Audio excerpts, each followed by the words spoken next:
Si lees noticias, pensarías que Europa está en plena segunda ola de COVID-19. Si uno se guía por los titulares, llegaría a la conclusión de que en Europa están a punto de otra situación de colapsos sanitarios, como los que se vieron en algunas ciudades europeas en el mes de abril. Pero veamos lo que dice la data. Aquí observamos que para Francia el gráfico de la evolución de casos diarios nos muestra, sí, en agosto y septiembre un incremento en los casos que pareciera mostrar incluso una ola mucho mayor que la de marzo y abril. Si esto fuese real y no un artefacto estadístico, deberíamos estar viendo muertos en las calles de Francia. Sin embargo, cuando miramos la data de la evolución de muertes diarias para Francia, vemos una historia completamente diferente. No hay nada parecido ni remotamente a lo que hubo entre marzo y abril. Hay una divergencia clara entre los casos y las muertes. Pero bueno, eso es Francia. Veamos otros países. Aquí Alemania, casos y acá las muertes. Nuevamente una evolución muy similar a la de Francia. Esta curva, esta morfología de la curva que observamos para las muertes diarias tanto en Alemania como en Francia, la vamos a ver muy repetida en los próximos gráficos para los distintos países de Europa. Aquí vemos Suiza, la gráfica de los casos, abajo las muertes diarias. Reino Unido, gráfica de casos, y abajo Reino Unido, gráfica de muertes diarias. Nuevamente una total divergencia. Sí se observa arriba un incremento en los casos que viene, si uno observa, en el caso por ejemplo de Suiza, desde mediados de junio se observa un incremento. En Francia viene siendo a mediados de julio quizás. En el Reino Unido mediados de julio y se acelera para fines de agosto. Ya lleva entonces por lo menos un mes desde que se aceleró, no desde que inició. Sin embargo, en los gráficos de la evolución de las muertes diarias no vemos ni siquiera un eructo.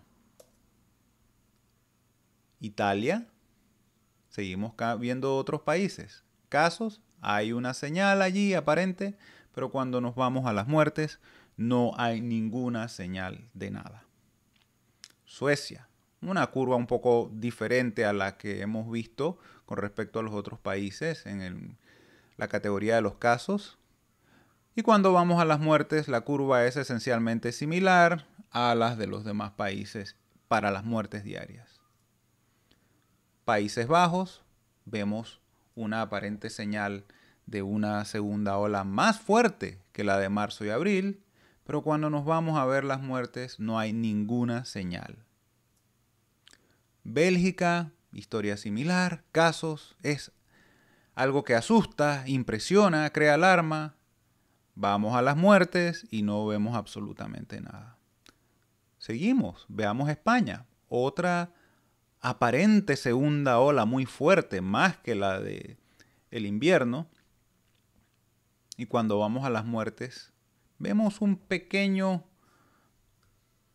repuntito, pero que en términos relativos a lo que se observó en la primavera es algo realmente insignificante.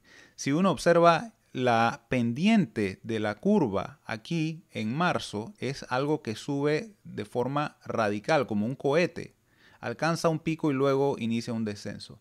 Esto de acá es algo que más bien es una variación natural dentro de una epidemia. No va a dejar de haber casos y no van a desaparecer las muertes. Habrá algún tipo de variación. Pero sigamos viendo otros países. Portugal, los casos y abajo las muertes. Portugal, de hecho, sigue teniendo algunos casos. Quizás no ha bajado tan radicalmente desde abril como en términos relativos ha ocurrido en otros países.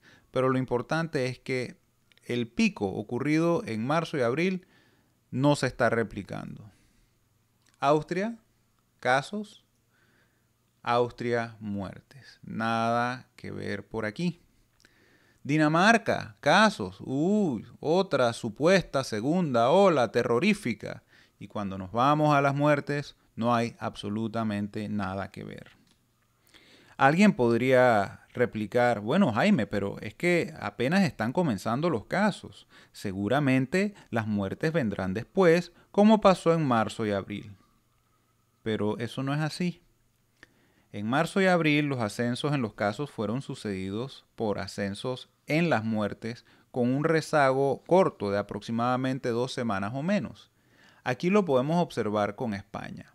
El pico en los casos diarios llegó el 21 de marzo, pero cuando nos vamos a las muertes, el pico fue alcanzado el 3 de abril. Eso es 13 días después. Si nos vamos a Alemania, el pico de casos es el 2 de abril, el pico en las muertes es 16 días después, el 18 de abril. Ahora Italia, 27 de marzo el pico en los casos diarios y el de muertes diarias tan solo 4 días después, el 1 de abril. Con Suecia se observa algo un poco distinto.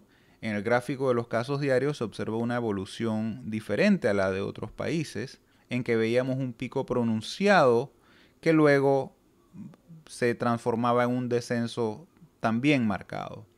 En Suecia el ascenso o la evolución de la curva de casos es un poco más irregular, no es tan drástico el ascenso ni el descenso, pero el pico de primavera se da el 29 de abril.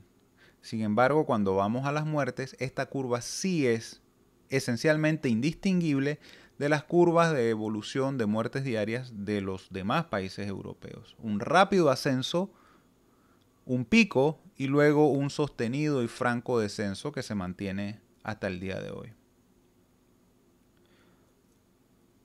Volviendo a los titulares, en los medios que advierten de una inminente segunda ola en Europa, se puede apreciar que estos titulares sensacionalistas vienen anunciando esa inminente ola desde el mes de mayo al menos.